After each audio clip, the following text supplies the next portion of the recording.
कभी सोचा है कि पैसा काम कैसे करता है? ये कैसे पूरी दुनिया में घूमता है, बड़ी बड़ी कंपनियां खड़ी कर देता है और हमारी रोजमर्रा की जिंदगी पर इतना गहरा असर डालता है? तो आज हम इसी ताकत को समझने की कोशिश करेंगे जिसे हम कहते हैं फाइनेंस। जरा सोचिए, क्या हो अगर पैसा एक ही वक्त में दो जगह हो सके?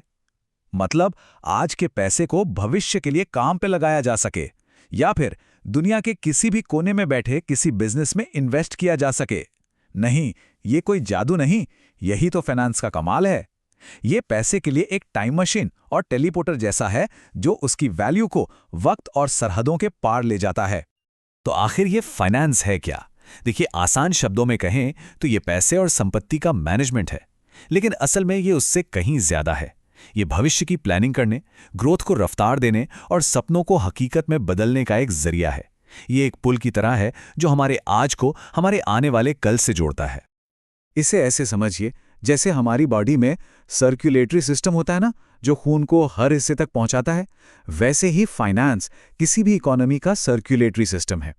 ये उन लोगों से पैसा लेता है जिनके पास बचत है, जैसे हमारे बैंक अकाउंट में पड़ा पैसा, और उसे उन लोगों तक पहुंचाता है जिन्हें उसकी जरूरत है। जैसे कोई परिवार जो घर खरीदना चाहता है, कोई व्यापारी जो बिजनेस बढ़ाना चाहता है, या सरकारें जो स्कूल और सड़कें बना रही हैं। यही वो इंजन है जो तरक्की को दौड़ाता है।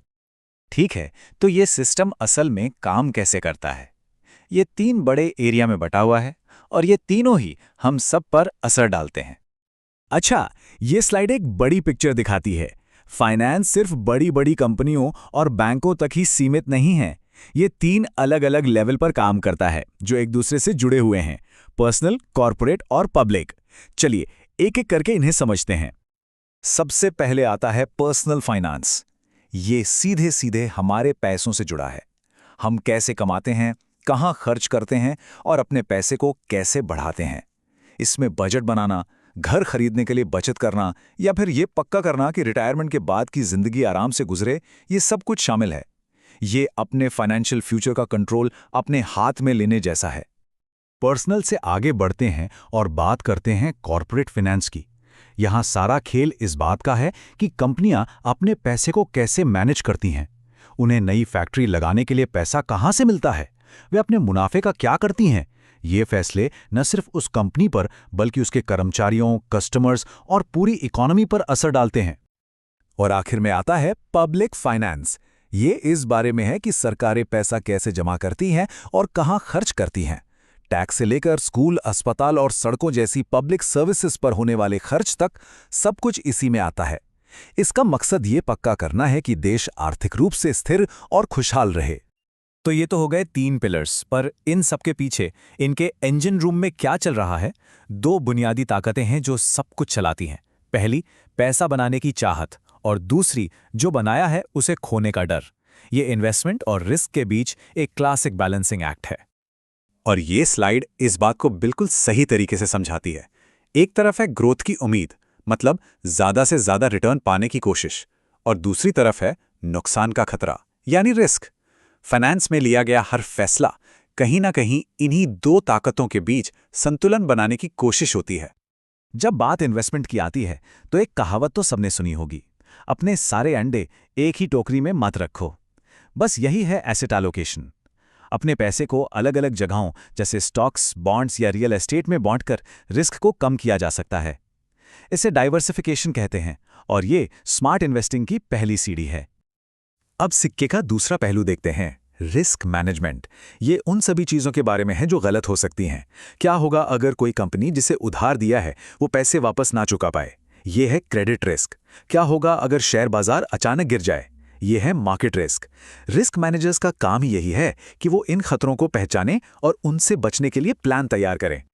पर एक मिनट, क्या ये सारे फैसले सिर्फ गट फीलिंग या अंदाजे से लिए जाते हैं? बिल्कुल नहीं। इनके पीछे एक बहुत मजबूत नींव है, जटिल एकेडमिक थियरी की, जिसने फाइनेंस को एक अलग डिसिप्लिन बना दिया। अब देखिए, इस तरह का फॉर्मूला देखकर शायद थोड़ा डर लगे, लेकिन इसे समझने के लिए मैथमेटिशियन होने की जरूरत नहीं है।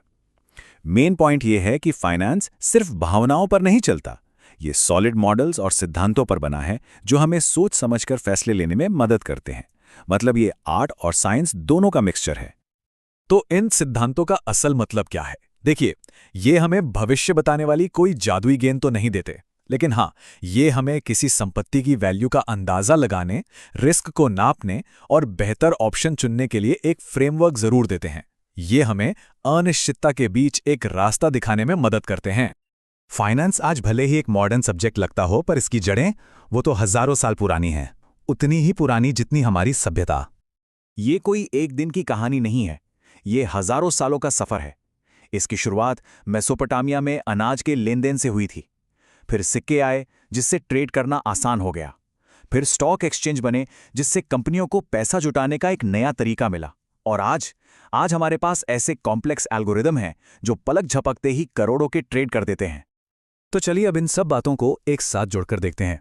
फाइनेंस एक ग्लोबल सिस्टम है जो लोगों को भविष्य के लिए बचत करने में मदद करता है, बिजनेस को बढ़ने का मौका देता है और सरकारों को काम करने लायक बनाता है। ये इन्वेस्टमेंट और रिस्क की ताकतों पर चलता है, साइंस की गाइडेंस लेता है और इसका इतिहास हजारों साल पुराना है। फाइनेंस हमारी मॉडर्न दुनिया का इंजन है।